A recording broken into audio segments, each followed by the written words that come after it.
我那位真心一直問佢叔，能了好好那位真心啊感染性命能，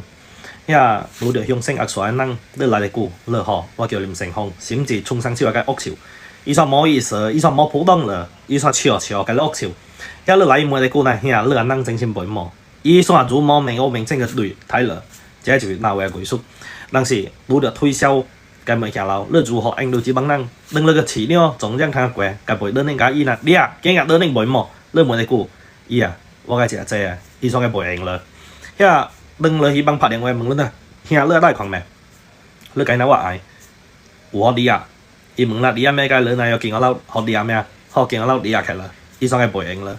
ya tôi để hi gọi y đông phát điện ngoài ya sang lỡ mấy cái那cái nào mới à sang ai chắc là chỉ quay sơ tôi kia lỡ mùi xanh你咗成日你知道紅包學劇話，能談下緊能會學咩？接住那位舉叔，所以有時唔明卡錢經佢緊能拿咩解，只有家裡做你舒服，家裡做你來，你鬧到你喎。